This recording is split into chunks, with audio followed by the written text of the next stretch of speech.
Nous vous retrouvons une fois de plus ce soir avec les interrogations autour des sanctions de la CEDEAO imposées au Mali et aux autorités maliennes de la transition. Que peut encore le Mali quand tous ses comptes sont bloqués, gelés à la Banque centrale, à la BCEAO, et qu'elle ne peut plus, et qu'elle ne dispose plus d'ailleurs de réserves de change pour pouvoir garantir son commerce extérieur, d'autant plus que le mécanisme de cette Banque centrale va jusqu'à ces réserves de change-là qui sont donc stockées notamment au Trésor public français via un mécanisme qui existe. Que peuvent les autorités de transition quand on sait qu'il faut aujourd'hui, entre autres, financer le déficit public et qu'un emprunt obligataire de 30 milliards de francs CFA qui était sur le point d'être lancé sur le marché financier sous-régional, finalement n'a plus été lancé. Où trouver l'argent, où trouver les devises pour garantir le commerce extérieur? Deux questions qui renvoient inéluctablement à une possibilité, selon Kakuno Boupo d'ailleurs, qui voit cela comme étant l'une des solutions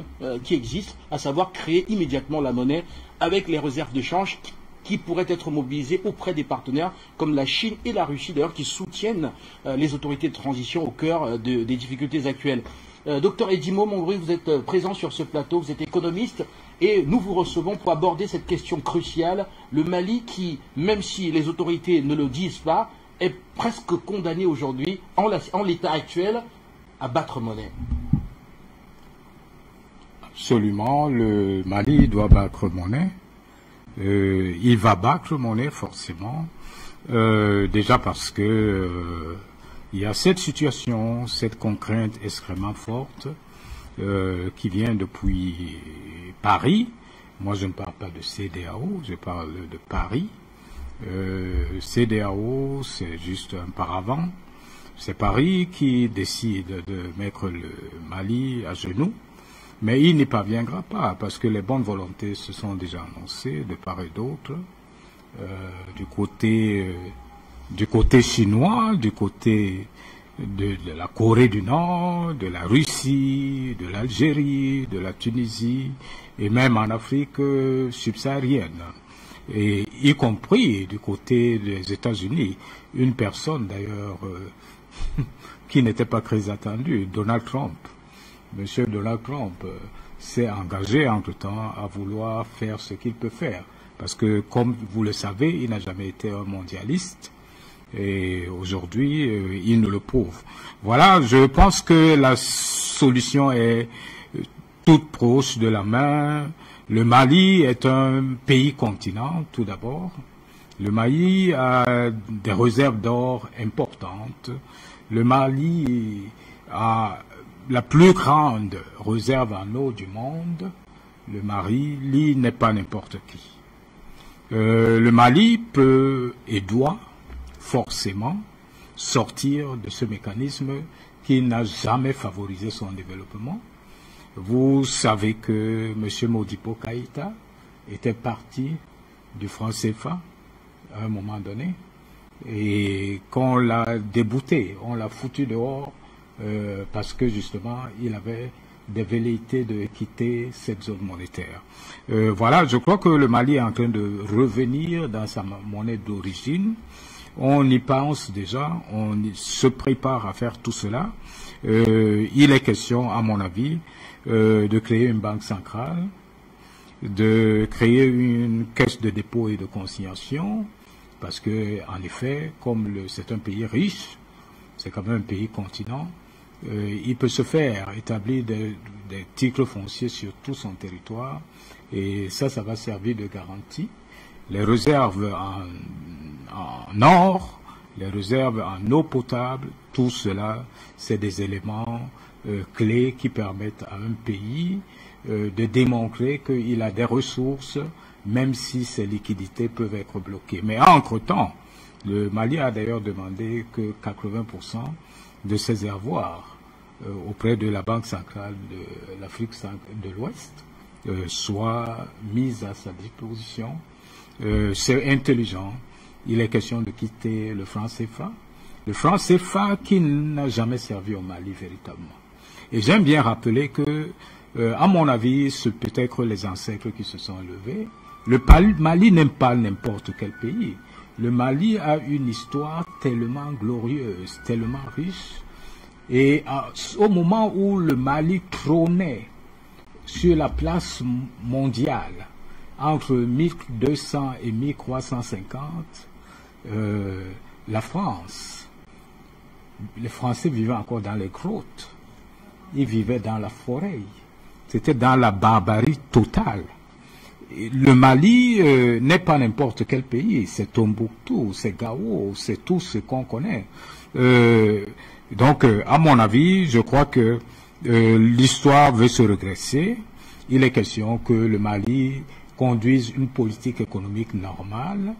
Jusqu'ici, ça a été une politique budgétaire. Il faut qu'il ait sa politique monétaire.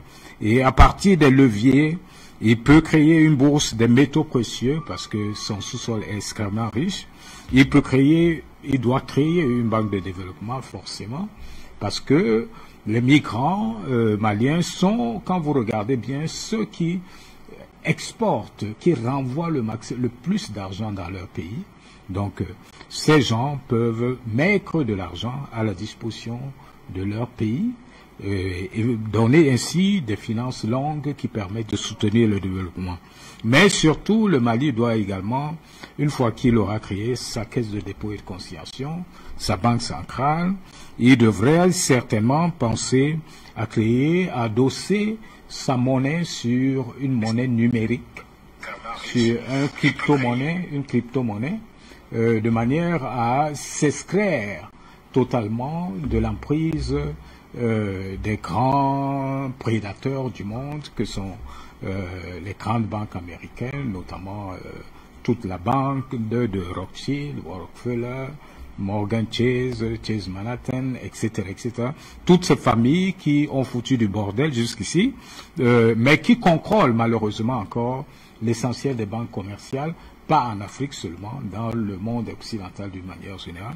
Donc il est question que le Mali crée également cette banque commerciale, parce que ça ne sert à rien d'avoir une banque centrale, d'avoir une caisse de dépôt et consignation, si vous n'avez pas une banque commerciale qui émet les crédits et qui peut orienter les crédits vers... Est-ce que dans l'urgence, il faudrait parler de la création de cette banque commerciale? Parce que d'aucuns estiment qu'aujourd'hui, ce qui manque, c'est ce qu'il faut dans l'urgence, c'est une banque centrale, déjà pour garantir les échanges, le commerce extérieur du Mali à travers les réserves de change qui peuvent être mobilisées auprès de partenaires avec comme garantie justement ces importantes ressources que vous citez, et donc d'être capable aujourd'hui de garantir ce commerce-là, de convertir le franc CFA qui se trouve dans les banques maliennes en devises étrangères et donc permettre au système actuel des banques commerciales de fonctionner pérennement en garantissant notamment une libre convertibilité qui passerait ici déjà par la nouvelle monnaie qui serait créée.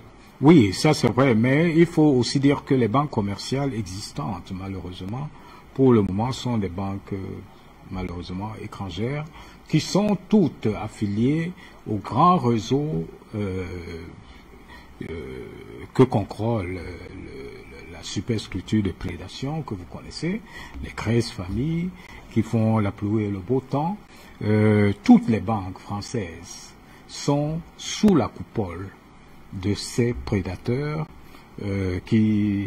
notamment les banques de frères Lazare, qui contrôlent l'essentiel du réseau bancaire français, les banques de Warburg, qui contrôlent l'essentiel du réseau d'Amsterdam et d'Allemagne, et naturellement les banques Moses Sif qui contrôlent le réseau italien. Donc vous voyez, c'est assez quadrillé.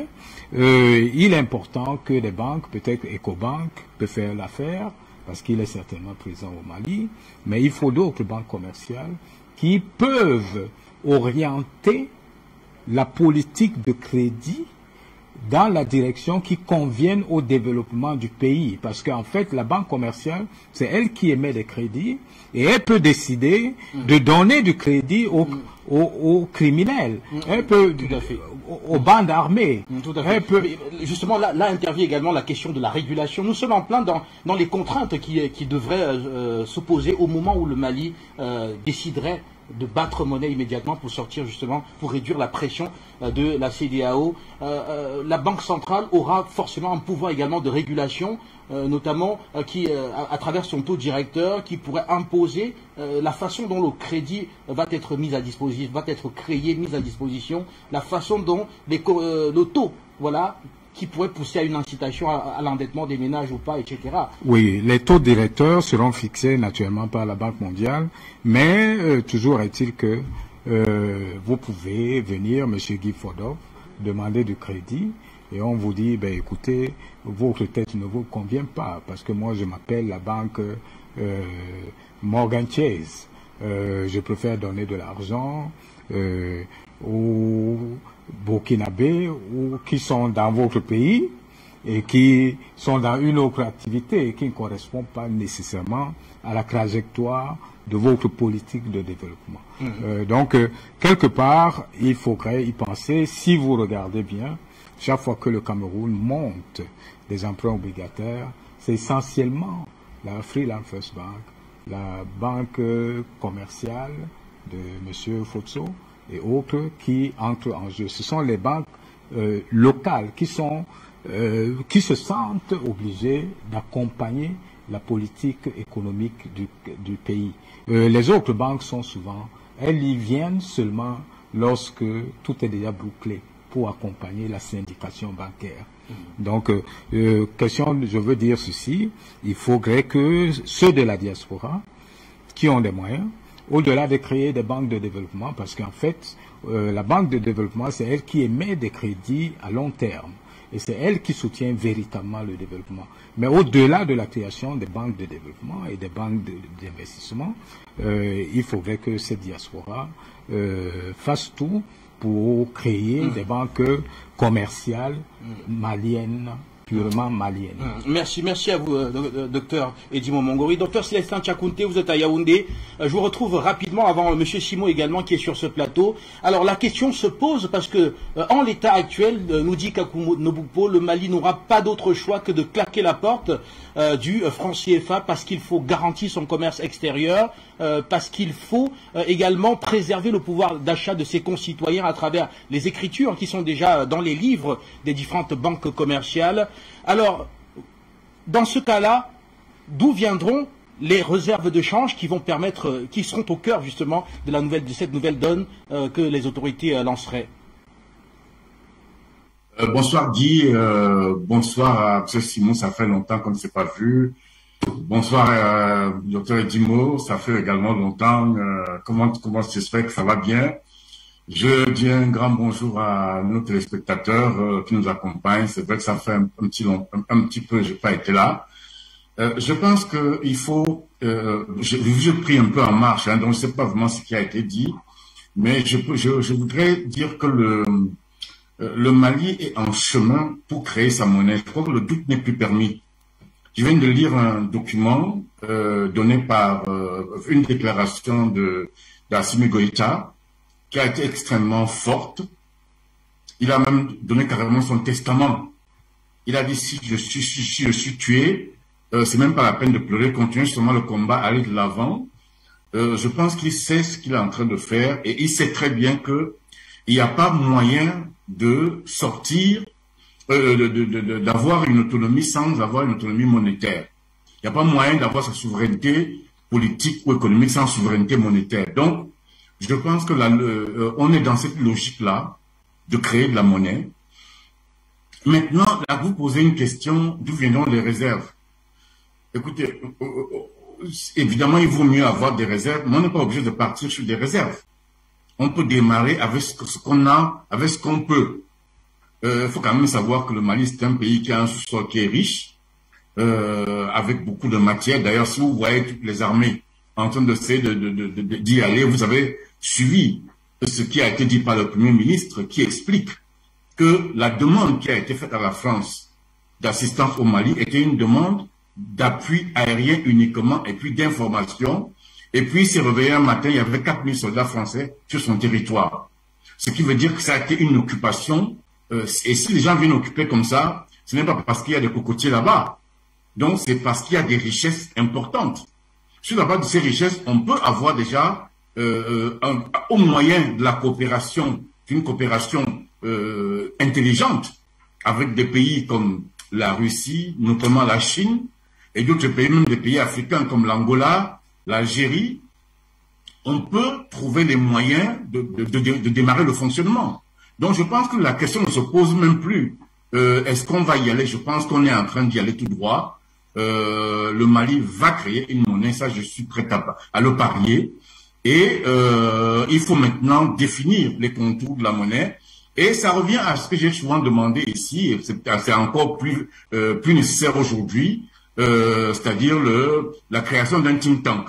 Parce que c'est en fait ça, c'est un des éléments fondamentaux, d'avoir des gens qui vont réfléchir pour, Dr Dimo vient de le dire, il faut créer la banque du dépôt et consignation, il faut créer des banques commerciales, parce qu'il faut orienter le crédit, parce qu'il faut faire attention de ne pas avoir un système totalement contrôlé par des étrangers, comme c'est presque le cas dans nos pays, parce que ces banques commerciales qui créent réellement de la monnaie, peuvent bloquer ou orienter vers uniquement certains opérateurs économiques et non pas vers vos priorités économiques nationales. Donc, je pense que le problème n'est pas un problème majeur, c'est un problème qui peut être résolu avec, il y a encore, je crois que c'est le Mali qui a des réserves d'eau qui peut alimenter le monde entier pendant des années. Je crois que donc tout ça c'est des richesses qu'on peut valoriser pour pouvoir mettre en route et financer l'économie et passer outre l'embargo de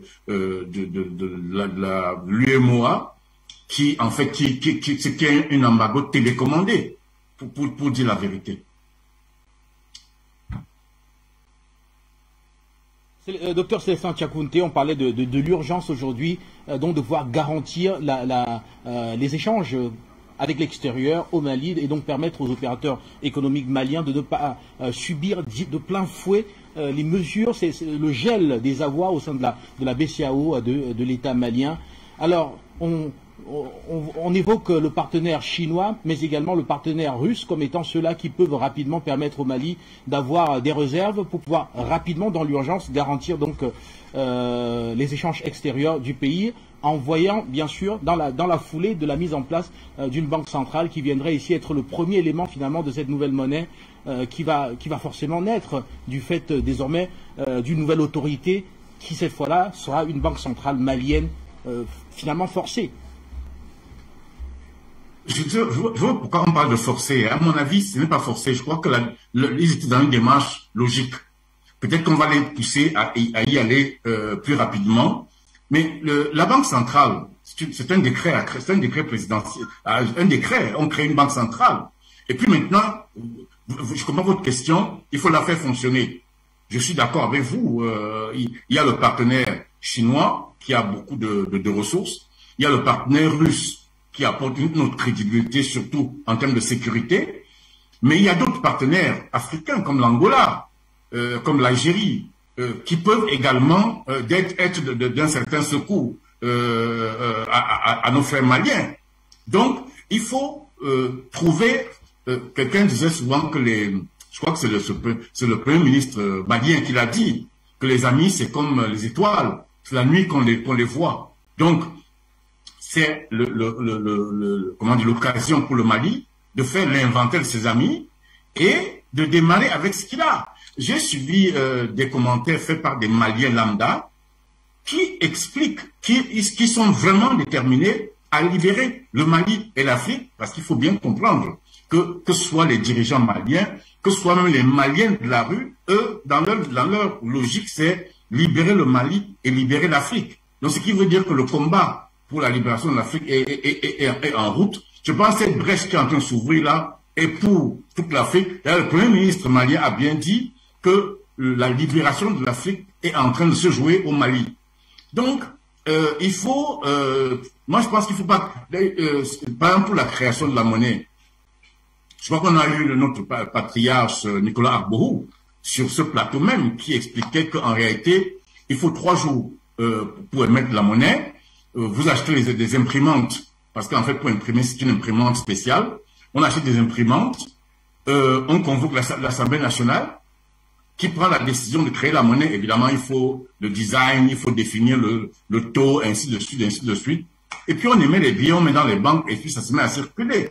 Les premiers billets qu'on va émettre, on n'a pas forcément besoin d'avoir de l'or ou des réserves. Il y a, comment dire, ça s'appelle la monnaie fiduciaire. C'est-à-dire, au départ, ça veut dire foi. La foi, c'est-à-dire que sur la base, au départ, il n'y a rien. Mais le Mali n'est pas un désert. Le Mali a beaucoup de ressources. Donc, sur la base de ces ressources-là, et sur la base de la coopération avec ces pays des amis, on a parlé de la Russie, on a parlé de la Chine, j'ai dit encore, il y a l'Angola, il y a l'Algérie, il y a même la Mauritanie, tous les pays qui acceptent d'accompagner le Mali dans cette voie-là, on se met ensemble et puis on démarre. Et au fur et à mesure, même si on doit serrer la ceinture, au départ, ben, il faut à un moment donné se serrer la ceinture, si on veut trouver le moyen de sortir. Il faut quand même se rappeler que lorsqu'une femme va à l'hôpital, elle passe par de grandes douleurs, qu'on appelle les douleurs de l'enfantement. Après l'enfantement, dès qu'elle entend les cris du bébé, les douleurs disparaissent. Donc, il faut accepter, pour nous, Africains, que cette libération puisse être douloureuse. D'ailleurs, elle a d'ailleurs été, puisqu'on a une longue liste de gens qui ont été assassinés, Modibo Keïta, Thomas Sankara, le colonel Kadhafi. Donc, tout ça, c'est des douleurs de l'enfantement. Donc, si l'enfantement peut arriver ces jours-ci, oui, pourquoi pas. Donc, en tout cas, c'est un problème, mais qu'on peut gérer, je ne dirais pas facilement, parce que c'est Albert Einstein qui a dit qu'un problème insoluble est un problème qui a été mal posé. Ce problème, on peut le résoudre avec relativement, en faisant preuve d'intelligence, parce qu'en réalité, tout est là-dedans. C'est pour ça que je parle surtout d'un think tank, parce que l'intelligence est supérieure à la force, et c'est vraiment le moment de mettre ça en place pour d'associer toutes nos intelligences, à la fois des Maliens, mais aussi des Africains que nous sommes. Parce qu'en réalité, tout se joue là-bas. Je crois que nous sommes entrés dans un virage, et les étoiles sont en train de s'aligner pour qu'on obtienne notre libération. Et je ne sais pas si vous avez suivi le discours du président français l'autre jour pour la prise en charge de l'Europe. Il a parlé de l'émancipation de l'Afrique, qui devient inéluctable. Parce que les gens se rendent compte que les enjeux et que les forces sont en train de se mettre en place pour qu'on puisse... je pense que plus que jamais, mieux que jamais, on a le moyen aujourd'hui de nous émanciper, de piloter notre libération, mais à condition de faire preuve d'intelligence, sans vouloir demander... D'abord, nous n'avons pas besoin de demander l'aide de quelqu'un. Nous sommes... les plus grandes richesses se trouvent en Afrique. Laissez-moi vous dire, en reprenant les termes d'un des experts africains qui expliquait que, en fait, c'est les autres qui ont besoin que nous puissions garantir leur monnaie. Ce n'est pas nous qui avons besoin que nos monnaies soient garanties. Parce que les instruments de garantie des monnaies, c'est quoi? C'est l'or, le diamant, le cobalt, tout ça se trouve ici chez nous. Nous avons 75% des matières premières stratégiques. Donc, c'est à nous de garantir les monnaies des autres. Donc, vraiment, il ne faut pas qu'on se fasse peur avec cette affaire de garantie de monnaie. Nous avons toutes les garanties des monnaies possibles ici en Afrique. L'Afrique a 75% des matières premières stratégiques. L'Afrique est le seul continent qui peut vivre en autarcie. Donc, il n'y a pas de crainte particulière à avoir. Il faut qu'on y avance courageusement, qu'on prenne des décisions. Vraiment, si mes frères maliens m'écoutent, il faut qu'ils créent la banque centrale, qu'ils créent la banque de dépôt et consignation, qu'ils mettent en route les banques commerciales et qu'ils démarrent. Et les autres problèmes, on va les régler au fur et à mesure.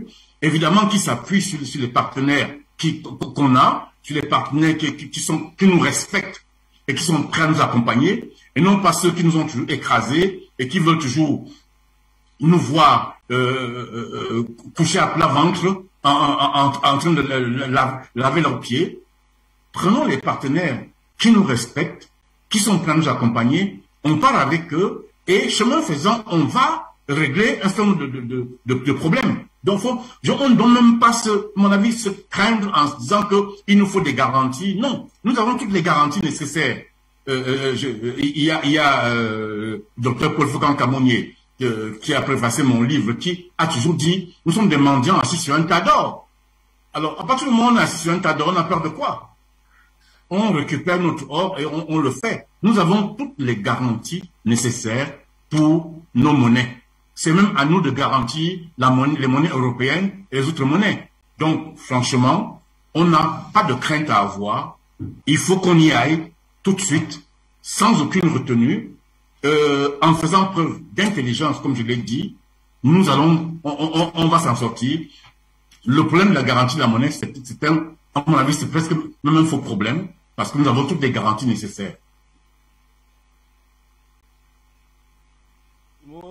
Une dernière interrogation. Alors, que deviendront les avoirs déjà stockés dans les différentes banques commerciales des Maliens dans une dynamique de création justement d'une nouvelle monnaie avec une nouvelle banque centrale qui ici ne serait plus la BCEAO? Est-ce que ces avoirs-là vont être reconsidérés ou alors vont être convertis en la nouvelle monnaie? Donc, le premier problème d'abord, c'est est-ce que ces avoirs, on va nous les donner?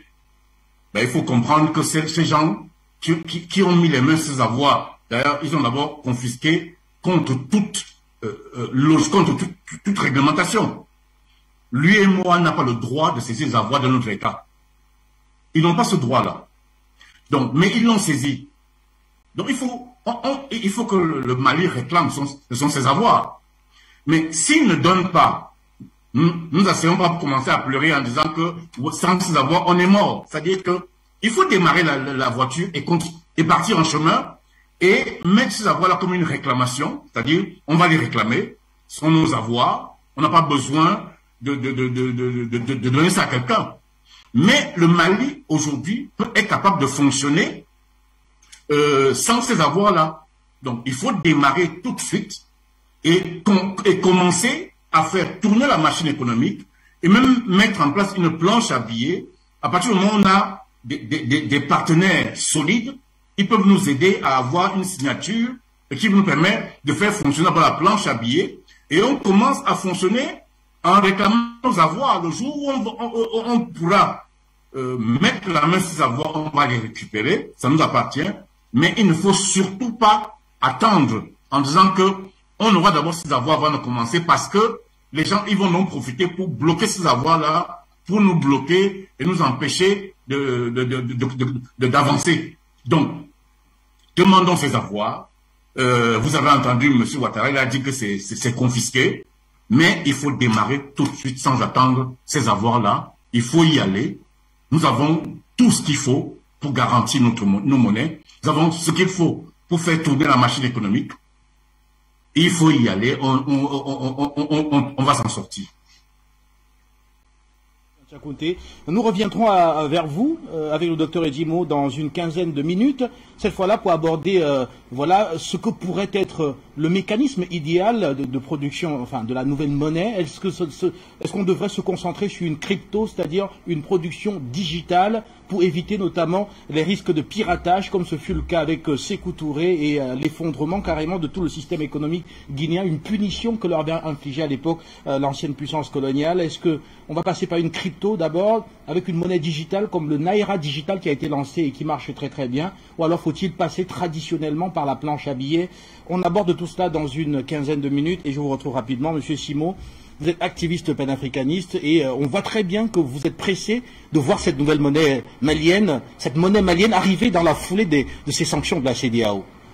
Tout à fait, M. Mefodou. Mais avant de répondre à cette question, je voudrais saluer mes copartenaires, Dr Mongoré, Dr Tchakounté, que je n'ai pas vu depuis longtemps, et saluer tous les téléspectateurs de l'Afrique Média, tous les journalistes, vous particulièrement, qui faites beaucoup de travail pour que l'Afrique s'émancipe. Et je voudrais dire une chose. Moi, quand on parle de monnaie, je suis un peu embêté parce que une monnaie est basée sur une production. Je suis économiste. Mais je pense que si tous les pays africains produisaient ce qu'ils consomment ce qu'ils produisent, et échangeaient ces produits entre eux, on n'aurait même pas besoin de l'Occident pour faire quoi que ce soit. Je prends un cas simple. Dites-vous bien que dans un pays africain, on trouve des hectares de terrain où on se met ensemble pour cultiver le riz.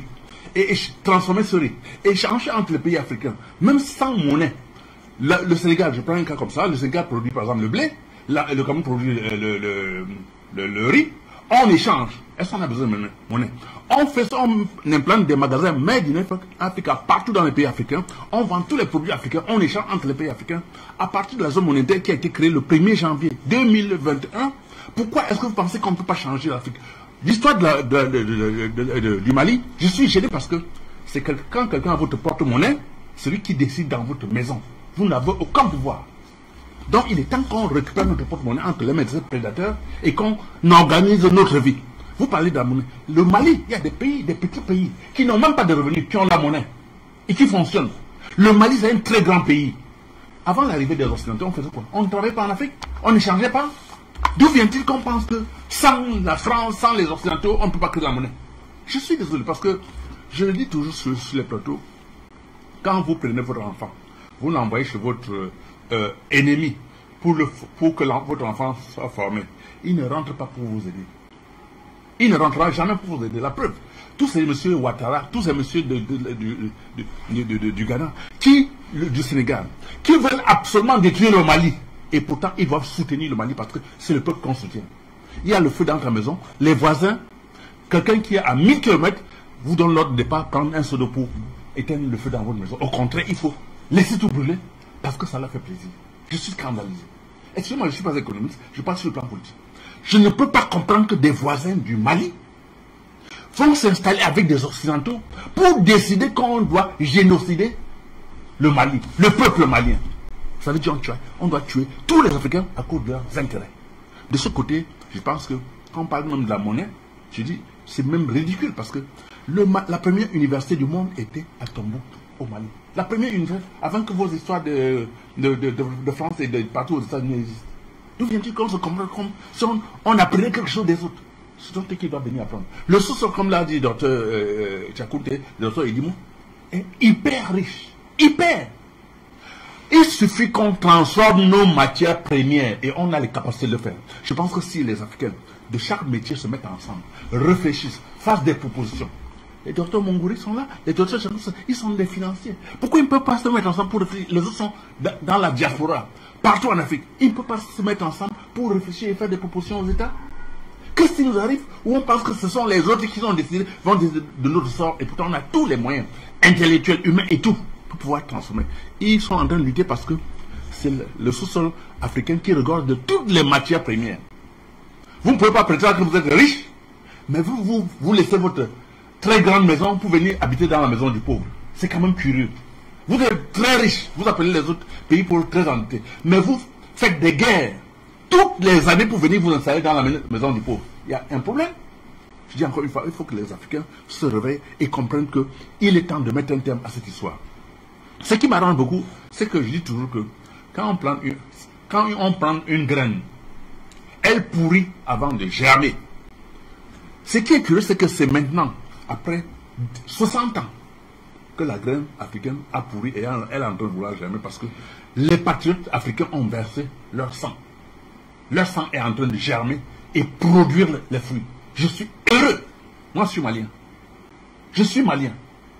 Il faut défendre le Mali. Parce que la victoire du Mali est la victoire africaine. On ne peut pas jouer avec cette victoire. Les Africains, les vrais Africains, je ne parle pas des voyous, doivent se mobiliser comme un seul homme pour défendre le Mali. Il ne faut même pas, heureusement, les Burkinabés ont compris, les Nigériens ont compris, les Sénégalais ont compris. Bref, la plupart des jeunes Africains ont compris. Il faut qu'on se mette ensemble pour une solidarité réelle pour libérer le Mali. Parce que libérer le Mali, c'est un coup de pied au cul des Français qui nous ont emmerdés déjà assez longtemps. Et je dis, ça suffit, la déclaration est terminée. On ne peut plus continuer. C'est pas possible, monsieur Fodo. On ne peut pas être dans un état où les gens ont tout ce qu'il faut, mais c'est un petit pays qu'on appelle la France qui prend des décisions et font ce qu'ils veulent en Afrique. C'est inacceptable, c'est inadmissible. Je dis, la déclaration est terminée.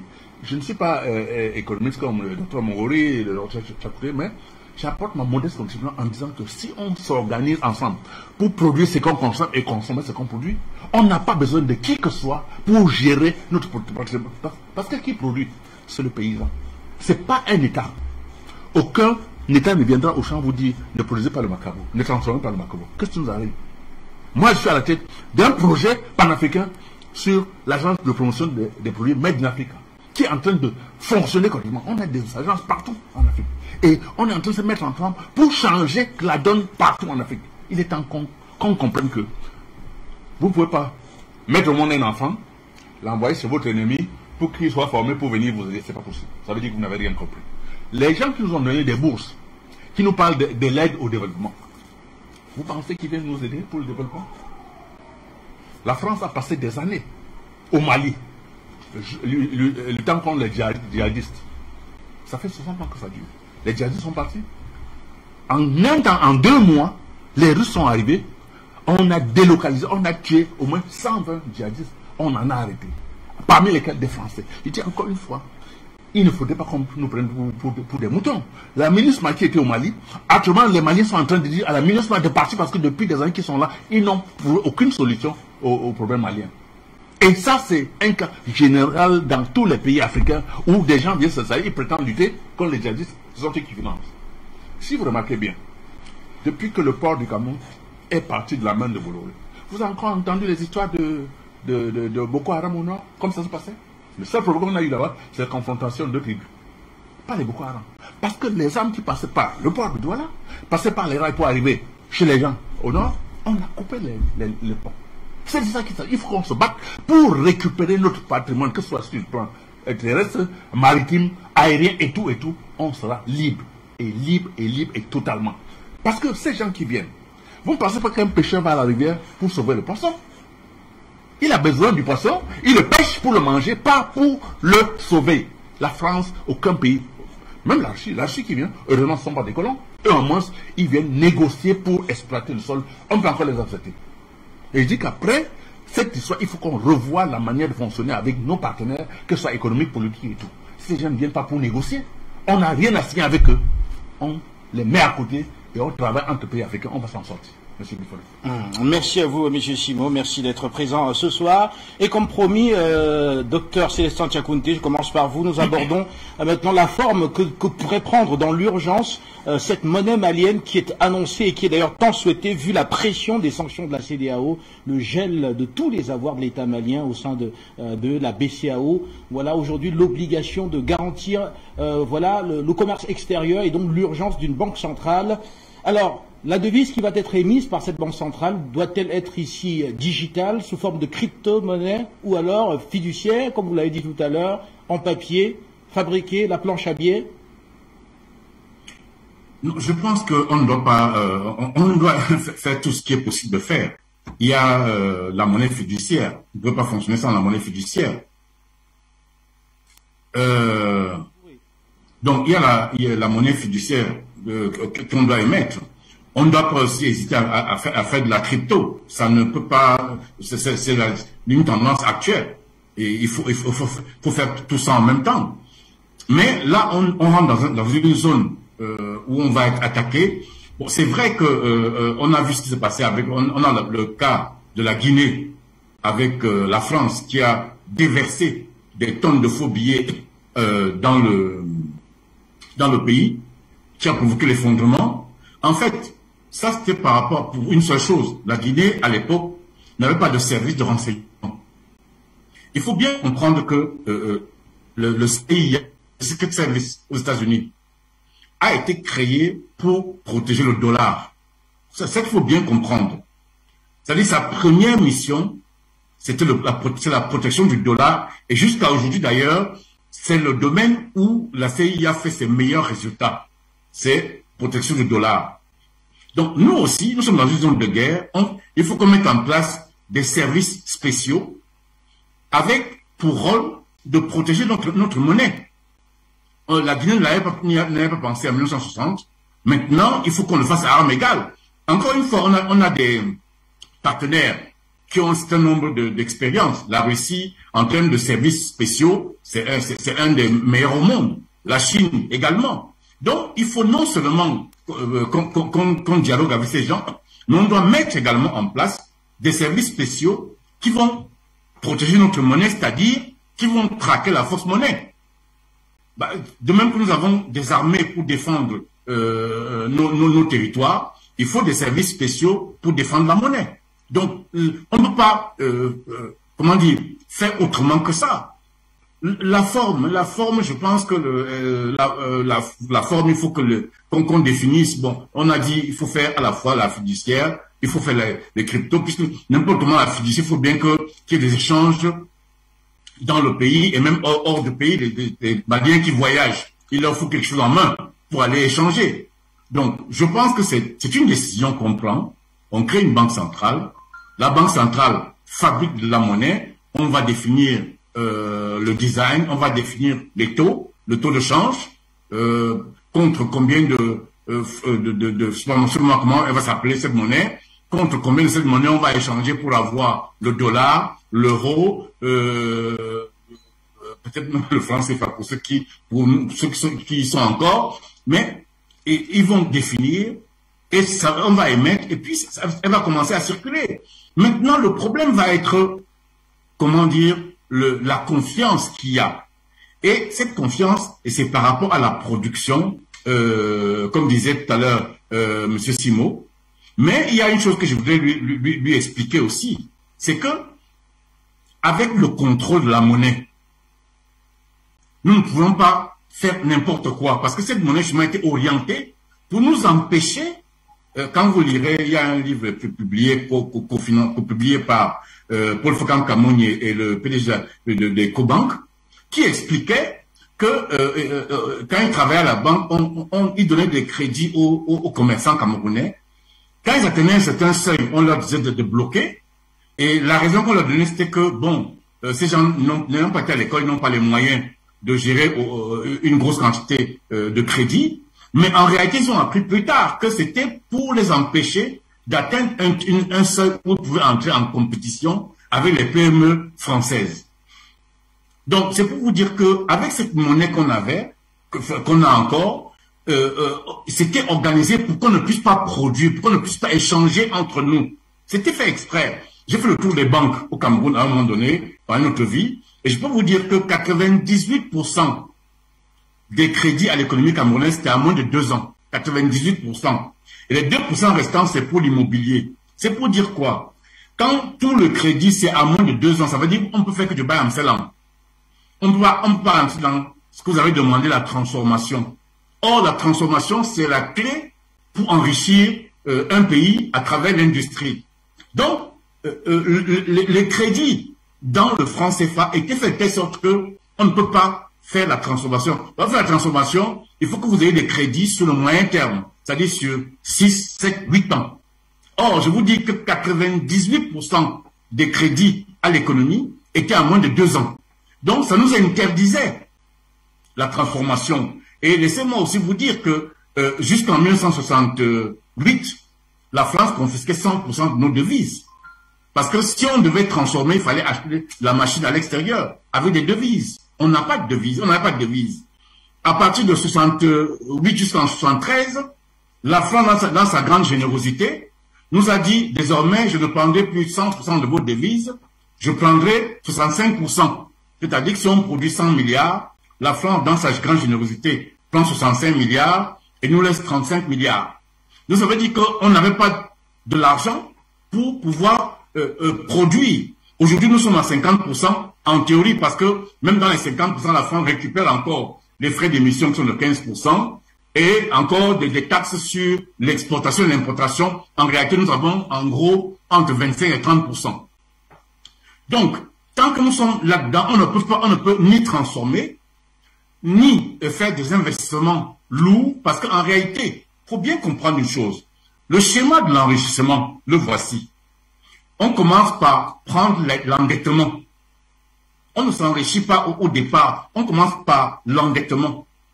L'endettement génère l'investissement, et l'investissement apporte la richesse. C'est bien ce qu'il faut bien comprendre. Or, dans la zone CFA, le niveau de l'endettement dans la zone CEMAC est de 15%. Il est de 25% dans la zone UEMOA. Dans la zone euro, il est de 100%.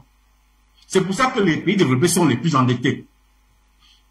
Donc, il nous faut sortir pour pouvoir avoir la liberté de fixer tout cet ensemble-là et de le piloter pour orienter, le docteur Edimo vous le disait, si on ne le contrôle pas et que c'est les étrangers qui contrôlent, ils vont orienter les crédits vers des secteurs qui ne sont pas nos priorités. Donc, il va falloir faire preuve de beaucoup d'intelligence, d'imagination, pour prendre tous ces éléments en charge, parce que pendant longtemps, nous avons sous-traité notre réflexion, notre intelligence à la France. Maintenant, il est temps de reprendre ça en main pour véritablement nous penser, c'est-à-dire soigner et réfléchir. Donc, c'est pour ça que je dis encore une fois, si j'ai un conseil à donner à mes frères maliens là, c'est de mettre tout de suite en place un think tank dans lequel il y aura les Maliens les plus intelligents, mais également d'autres Africains.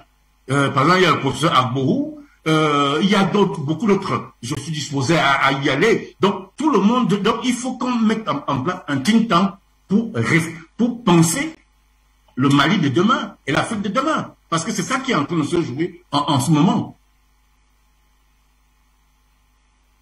Et avant le docteur Edimo, un petit mot, M. Simon, oui. Oui, je voudrais rappeler au docteur Chapounté qu'il faudrait qu'il sache que pendant des années, comme il a dit, on a sous-traité notre intelligence à la France. Maintenant, dans tous les pays du monde entier, il y a les Africains d'El Salvador qui sont très bien formés. En Afrique même, dans les universités, dans les groupes polytechniques, on forme des ingénieurs dans tous les métiers. Si les gens se mettent par corps de métier, on n'aura plus besoin d'importer.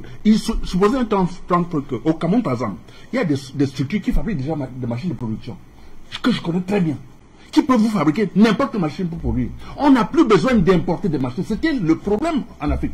Aujourd'hui, on a la possibilité de réunir les ingénieurs dans chaque corps de métier pour faire des propositions de produire des machines sur place en Afrique et ne plus dépendre de la société. C'est de ça qu'il s'agit.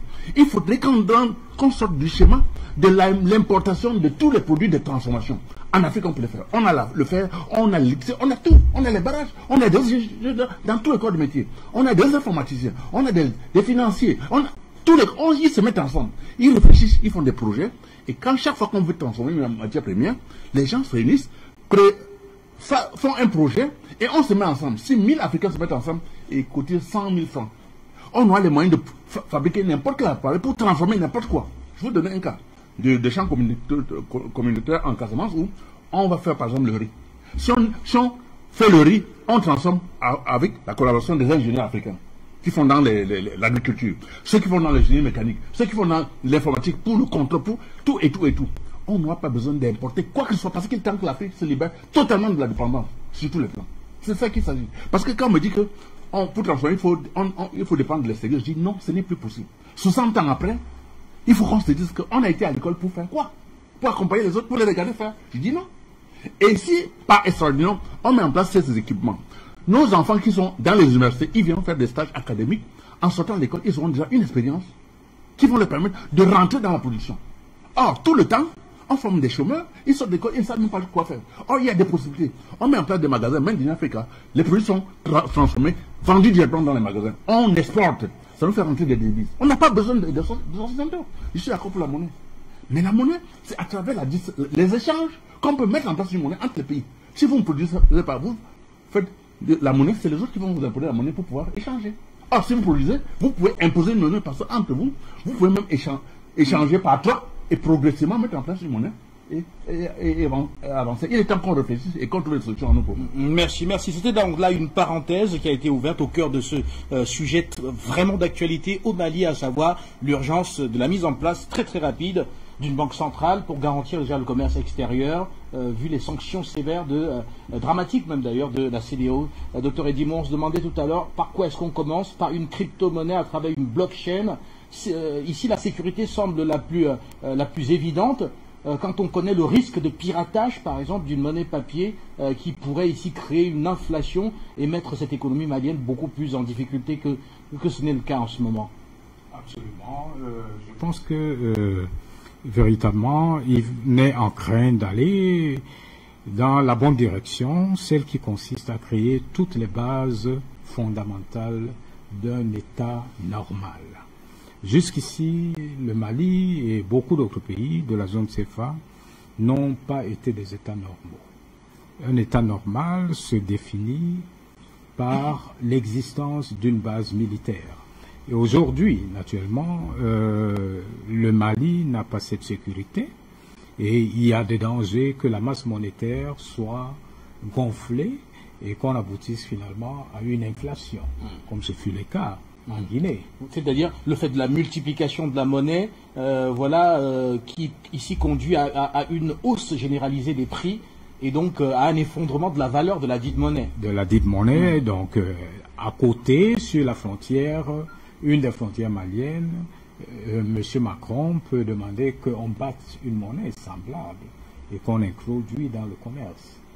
Donc il faut naturellement... Ce qui viendrait donner l'illusion justement aux Maliens qu'ils ont un pouvoir d'achat assez élevé, du coup découragerait la production et à partir de là créerait justement une hausse généralisée des prix. Une hausse généralisée, parce que la masse monétaire n'est plus en rapport avec le niveau de production du pays. Donc du coup vous avez une inflation artificielle qui aurait été créée là par M. Macron, parce qu'il faut citer son nom. Donc, c'est bien d'aller sur la base, Dr Tchakounte l'a dit, monnaie fiduciaire, mais accompagnée d'une crypto. Parce que la crypto, on peut régulariser. Hein, on peut savoir à tout moment ce qui se passe. Il y a des mécanismes de contrôle qui sont connus. On peut aussi prendre de l'information et de l'appui de certains pays qui peuvent accompagner ce secteur. Donc, il faut une base militaire renforcée, parce que au-delà du fait que on a gelé les avoirs, il y a une crise qui se prépare, c'est la grogne sociale. C'est-à-dire que si on ne peut pas payer des salaires dans les mois qui vont venir, à un moment donné, les gens vont craquer. Donc, il est important qu'il y ait véritablement une base financière. Ça, c'est la deuxième condition, ou le deuxième critère qui définit un État normal. Tu dois avoir la possibilité de battre monnaie. Dr Tchakounte parlait des crédits à long terme. C'est extrêmement important pour soutenir l'investissement. On a besoin de banques de développement, des banques qui accordent des crédits longs, des finances longues, comme on les appelle. Donc, mais on a besoin, on l'a dit, éventuellement des fonds souverains. Le Mali peut constituer un fonds souverain facilement, mais je sais qu'ils y pensent. On a besoin d'une caisse de dépôt et de consignation et des banques commerciales, comme je le disais. Mais ce qu'il faut surtout noter, c'est que jusqu'ici, le Mali et tous les pays de la zone franc ont toujours fonctionné en deçà de leur capacité. Parce que, justement, la masse monétaire en circulation, le rapport entre la masse monétaire et le PIB était tout simplement anachronique. Alors que dans d'autres pays, c'est 100%. Ici, le Dr Tchakounte l'a dit, on est autour de 20% par là. Mais pire, le ratio entre les concours en termes de crédit, donc les crédits, les volumes de crédit et le PIB, c'est là où ça fait extrêmement mal. Vraiment, ça rappelle tout simplement l'âge de la pierre taillée, alors que d'autres pays sont à 120, 140, 150%, donc peuvent investir autant qu'ils peuvent. Ici, nous n'atteignons pas dans la CEMAC les 20%. Mais pourquoi cela? Justement parce que la France n'a jamais voulu qu'on ait une base industrielle. Parfaitement. La base industrielle et la production n'est adossée que sur tes stocks d'infrastructures. Parfaitement. Et comme tes stocks d'infrastructures, tu ne peux pas les financer parce que l'État, justement, doit déposer 50% de ses avoirs. Donc, les crédits à la disposition de l'État, de ses démembrements, des entreprises et des ménages restent tellement bas que tu n'auras jamais une base industrielle. L'idée étant simplement de financer la consommation, c'est-à-dire la base de la croissance justement des multinationales étrangères dans notre environnement. De financer l'importation des produits et de détruire toute base de production nationale. Ça, c'était l'idée, c'est le fonctionnement de la zone CFA. Et c'est pour cela que, si vous regardez autour de vous, aucun pays de la zone CFA n'est équilibré. aucun avance. Ils restent au niveau où ils ont toujours été depuis toujours. Donc moi, pour finir, je dirais ceci, et là je vais dans le sens de M. Simon. M. Simon a raison de le dire, mais il faut aussi dire que ce n'était pas possible jusqu'ici. Aujourd'hui, il s'est passé quelque chose. Moi, je retiens que le 14 janvier est une grande date pour l'Afrique.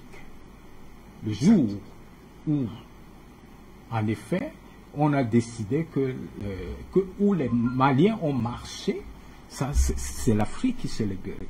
Mais avant ça, il y a eu un autre jour. Et ça, je le dis par rapport à ce que dit M. Simon, c'était le 1er janvier 2021. La mise en œuvre de la zone de libre-échange continentale. Aussi longtemps que tu n'avais pas ce cadre qui, à terme, est là pour réduire le niveau, les taux, non pas le niveau, les droits de douane qui étaient à 6,1%, donc qui font que les Africains exportés vers l'Asie est plus facile que exporter du Cameroun vers l'Égypte. Vous voyez un peu ce que c'est? C'est-à-dire que les barrières tarifaires et les barrières non tarifaires sont tellement immenses que c'est déjà orienté que vous allez seulement exporter vers l'Europe. La zone de libre-échange continentale, sa mise en œuvre, et ça je dis merci à M. Paul Kagame qui a posé de tout son poids, qui a fait beaucoup d'efforts. Je crois que c'est quelque chose de fabuleux qui, d'après toutes les analyses, toutes les projections, pourrait générer, lorsque on atteindra, parce qu'il faut déjà arriver à diminuer de moitié les barrières douanières et réduire suffisamment les barrières non tarifaires, on pourrait, en peu de temps, arriver à peu près à 135 milliards de dollars que doivent se partager ces pays annuellement. C'est beaucoup. C'est à peu près 5%. Voilà, et aussi le dire parce qu'après on ne sait pas si on va définitivement dire merci à Paul Kagame ou pas, parce qu'on voit que l'Union européenne avait soutenu ce projet de zone de libre-échange continentale, et on voit qu'un pays comme la France, par exemple, dans sa politique aujourd'hui, fait du Maroc, qui est sur le continent africain, une sorte de deuxième France, et donc une délocalisation forte des entreprises françaises au Maroc, qui vont produire au Maroc, et donc qui vont profiter de ce grand boulevard nord-sud pour inonder justement les autres pays du continent africain. Oui, il y a de leur produits. Non, il y a une loi qui est mise en place, qui est celle de la règle d'origine.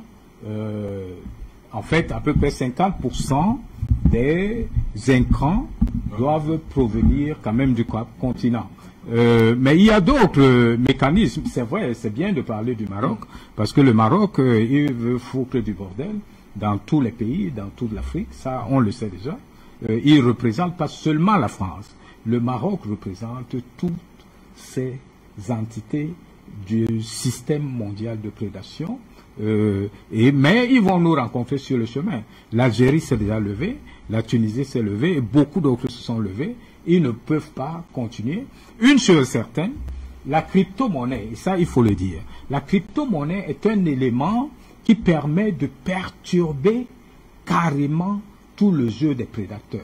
C'est-à-dire qu'ils n'auront plus jamais de contrôle sur ces économies. Une fois que les économies nationales auront leur propre crypto-monnaie, vous avez beaucoup de mal. C'est la raison pour laquelle, si vous avez observé, JP Morgan, l'une des grandes familles qui a créé la plus grande crypto-monnaie au niveau d'une banque américaine, a pris les devants parce que, en effet, c'est une finance privée qui se met en place que les prédateurs ne peuvent pas disperser facilement.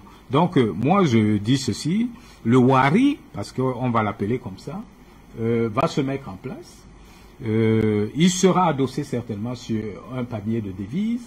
Il ne sera plus question d'adosser cette monnaie sur l'euro, donc avec un système de change fixe ce sera une devise avec un système de change flottant adossé nécessairement sur le rouble, sur le yuan, et c'est peut-être sur l'euro, et pourquoi pas sur le naira, etc., etc. Voilà. Mais je crois qu'on est sur la bonne direction. Le Mali pourra enfin se donner une base industrielle, avoir sa base financière qui lui permet de définir sa politique monétaire. Parce qu'il faut le dire, la politique monétaire de nos pays a toujours été définie par la France. Les taux d'intérêt que nous développons, que nous pratiquons ici, sont alignés, vous pouvez vérifier année après année, sont alignés aux taux définis à Francfort. Et les taux d'inflation également, année après année, décennie après décennie, c'est 3%, alignés aux taux d'inflation définis depuis Francfort. Or, les pays qui vont vite doivent cibler des taux d'inflation beaucoup plus importants. Parce qu'il a été démontré, théoriquement qu'il y a un rapport entre le taux d'inflation et le taux de croissance, du produit national brut. Donc plus vous avez une inflation qui est faible, moins vous pouvez développer un certain taux de croissance. Absolument. Et donc nous devons cibler pas des taux des pays qui n'ont plus d'enfants, parce qu'ils n'ont plus d'enfants, ils ne font plus d'enfants, donc ils peuvent se permettre de croître à des taux qui correspondent en fait au déplacement, au taux de déplacement des avancées technologiques. Les déplacements de l'avancée technologique est de l'ordre de 1,2 à 2% par an. Eux, ils se satisfont de ça. Nous, on n'a pas besoin de ça. Nous faisons beaucoup d'enfants. Lorsque tu as un taux de croissance qui est faible et que ton taux de croissance démographique est déjà très fort, du coup, la croissance en termes nets et réels devient faible. Donc nous devrions cibler des taux d'inflation beaucoup plus haut. Merci. Merci à vous, Dr Edimo. On va à présent ouvrir le standard de la télévision panafricaine. Vous nous écoutez depuis un peu plus d'une heure maintenant sur ce qui se présente comme étant l'obligation de l'État malien de battre monnaie pour réduire la toxicité des sanctions de la CEDEAO, notamment le gel de ses avoirs à la BCEAO, la banque voilà, qui régit l'espace économique UEMOA. Il faut garantir le commerce extérieur, garantir les échanges entre le Mali et l'extérieur, et pour cela, il faut des réserves de change. Le Mali peut en avoir, on l'a dit tout à l'heure, auprès de la Russie, auprès également de la Chine, qui ici sont deux partenaires stratégiques. Le Mali peut également, dans la foulée, créer une banque centrale et rapidement cheminer vers une devise nationale qui va être gérée pour le bien-être, pour le développement économique du Mali. Voilà un peu l'économie de ce qui a été dit sur ce plateau depuis un peu plus d'une heure maintenant. Et nous vous donnons la parole afin que vous puissiez nous retrouver pour nous dire ce que vous en pensez autour de ce qui paraît comme étant voilà, une évidence. Le Mali doit battre monnaie. Bonsoir et bienvenue. Bonsoir et bienvenue. Bonsoir.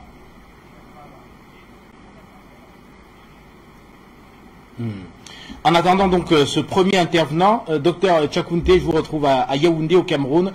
Voilà, rappelez que vous êtes enseignant d'économie, vous êtes également auteur d'un ouvrage, notamment intitulé, enfin d'un ouvrage de référence parmi les ouvrages que vous avez déjà publié, intitulé voilà, les privatisations en Afrique avec en lumière le cas du Cameroun, qui a été édité, publié aux éditions L'Harmattan Cameroun, un livre voilà, qui a énormément apporté, notamment sur ce que pourrait être l'apport du secteur privé dans cette manne finalement que représentent les privatisations et le bien-être que cela peut faire à l'économie nationale par la suite. Alors vous avez dit tout à l'heure dans le cadre de cette émission, il est évident, le Mali dans la configuration actuelle doit battre monnaie et la CEDEAO même semble le savoir et craint aussi. On a vu le président Ouattara plutôt très silencieux au Gabon quand il évoquait ces sanctions-là. On a l'impression on sait qu'un affranchissement du Mali serait également une lourde perte pour deux économies phares de cette région-là, à savoir le Sénégal et la Côte d'Ivoire. Oui, le problème, je crois que je reviens sur ce que le Dr Edimo a dit. Le 14 janvier, c'est une date extrêmement importante pour nos pays. Quand les Maliens ont décidé de se prendre en main, et surtout ces foules qui ont déferlé partout au Mali, qu'ils ont envoyé un message très important au monde entier, d'abord à la France, à CEDEAO et au monde entier pour dire c'est le Mali qui est dehors, ce n'est pas la junte, parce qu'ils disaient la junte militaire. Au point, la CEDEAO a même dit qu'ils vont monter une armée pour attaquer militairement le Mali. Voilà un pays frère qui est depuis longtemps la proie des terroristes. Personne n'a envoyé un bataillon pour aller l'aider, ni même quelques cartouches pour aider l'armée. Maintenant, le Mali dit, je vais me prendre en main, on est prêt à lever une armée pour l'attaquer. Mais c'est quand même bizarre, la CEDEAO. Mais je crois que la CEDEAO, aujourd'hui, doit se poser des questions parce que ces foules dans la rue leur ont envoyé un message très clair. Et ce message, je suis sûr qu'ils l'ont bien compris. Même s'ils font semblant, ils ont très bien compris ce message. Parce que leur idée par exemple, de bloquer les avoirs du Mali, en fait, c'était de provoquer un soulèvement populaire pour éjecter la junte. Parce qu'ils considéraient que la junte au pouvoir, en disant que non, on ne peut pas accepter que ce soit un militaire qui gouverne. Mais depuis quand le général de Gaulle était militaire aussi, en quoi ça a gêné qui que ce soit. Donc, je crois que cette foule qui est, je crois, sans précédent en Afrique, je suis sûr que le message est passé. Le message est passé et a été très clair que vous n'avez pas affaire à la junte militaire, vous avez affaire au peuple malien. Et à ce moment-là, rien que cette foule, ça fait tomber directement toutes les sanctions, enfin, tout ce que la CEDEAO voulait monter contre le Mali, parce que je suis sûr que maintenant, ils sont en train de chercher comment faire pour faire marche arrière. Donc, ce qu'on appelle la junte militaire, entre guillemets, ils ont les mains libres, ils savent qu'ils ont tout le peuple avec eux. Et d'ailleurs, quand j'ai lu tout à l'heure la déclaration du président malien, on sent qu'il a lui-même aperçu le message. Il dit que c'est une mission que je n'ai pas cherchée, mais elle m'est tombée dessus et je ne peux pas trahir. Et d'ailleurs, je n'ai pas peur de la mort. Il a dit, si je meurs, ne me pleurez même pas. Continuez le combat tout simplement. Et ils ont dit des choses extrêmement profondes. Et c'est pour ça que moi je dis, sans aucune hésitation, on est en train de créer une monnaie. Je ne sais pas comment elle va s'appeler, mais tout est en train de se mettre en route. Et même, je suis sûr que même la France va se poser des questions et va se demander comment on fait. Donc, ça veut dire que ailleurs, les gens ont déjà commencé à réfléchir et c'est là où nous pêchons souvent. Quand les autres réfléchissent, nous, on ne réfléchit pas. Donc, ça que je dis, un think tank, ce serait une très bonne chose. C'est-à-dire, il faut qu'on apprenne maintenant à savoir que le carburant de la stratégie, c'est la réflexion. Et rien ne vaut la réflexion stratégique. Je donne un cours de management stratégique dans une université, c'est un truc très passionnant, parce qu'il faut bien expliquer aux gens que David a battu Goliath. Goliath avait 3 mètres de hauteur. C'était une force de la nature. Quand il s'avançait vers les armées, tout le monde s'enfuyait. Mais il y a un jeune berger qui l'a affronté, qui l'a battu. Pourquoi? Parce qu'il a bien réfléchi et il a su que si je m'approche de ce géant, il va me déchiqueter. Si je m'approche à une certaine distance, il va me tuer parce que ses armes, c'est l'épée, la lance, le javelot. Et il a donc inventé une nouvelle arme qui est aujourd'hui une des meilleures armes aujourd'hui. Cette arme a été inventée par David. Cette arme, ça s'appelle les missiles. Dans la Bible, on dit qu'il a pris une fronde avec un caillou. C'est quoi un missile? Un missile, c'est un caillou intelligent, tout simplement. Donc, on peut dire que c'est David qui a inventé le missile pour tuer Goliath. Donc, l'intelligence est supérieure à la force. Donc, il faut qu'on se mette aussi, qu'on se donne les moyens de réfléchir, parce que, encore une fois, la France également va réfléchir sur comment elle va stopper le processus, comme elle l'a fait avec la Guinée. C'est ça que je dis, il nous faut mettre en place des services spéciaux pour contrer cette menace et en cas de besoin, même pour contre-attaquer. s'ils lancent la fausse monnaie chez nous, ben, il faut qu'on informe les Européens, d'abord les Allemands, parce que c'est eux qui gèrent la monnaie européenne, que, attention, si vous avez un partenaire chez vous qui risque de lancer la fausse monnaie chez nous, laissez-moi vous dire que s'il lance la fausse monnaie chez nous, nous ferons aussi les faux euros qu'on va lancer chez vous.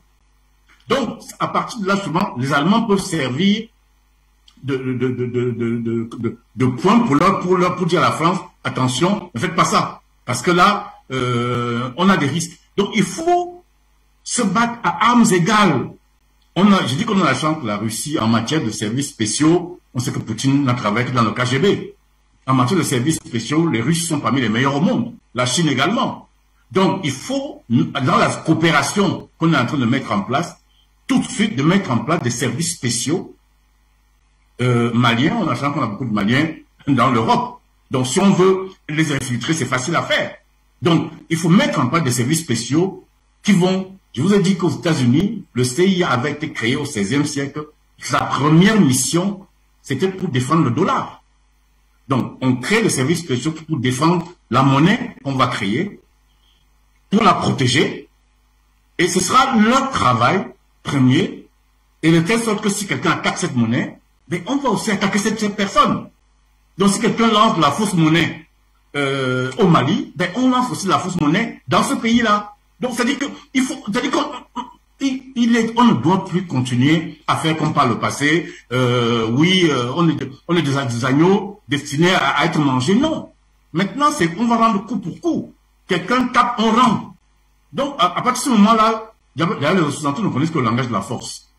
Quand on va commencer à donner des coups, ils vont comprendre que et là, je me rapproche ce que dit Simo. Si on se met ensemble, si l'Afrique se met ensemble, mais il n'y a aucun continent qui va nous rivaliser.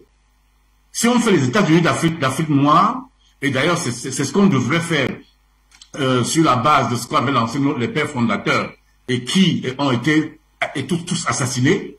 Mais je suis d'accord, leur sang a pourri et maintenant c'est en train de germer. Et je crois que le moment est venu pour que l'Afrique se lève et passe à l'attaque et vraiment revendique sa vraie place. Parce que je voulais citer par ça, il n'y a pas seulement l'industrie qu'il faut créer, mais il y a l'armée qu'il faut créer, c'est très important. Il faut une armée pour défendre le continent africain. Parce que sinon, à un moment donné, on sera attaqué militairement. Merci à vous, Dr Célestin Tchakounté. Sur ce plateau, je vous remercie également, messieurs. Nous sommes arrivés au terme de cette émission. Le Dr Edimo Mongori, je vais commencer par vous. Vous avez également une série d'ouvrages qui sortiront dans les tout prochains jours. On va en revenir pour en parler. Je vous dis merci d'être passé, contribuer à cette réflexion profonde sur le Mali et cette urgence autour de la création du monnaie. Oui, en une minute. En une minute, on annonce une marche de soutien le 22 janvier. Parfaitement. Au Burkina Faso. Oui, également en Côte d'Ivoire.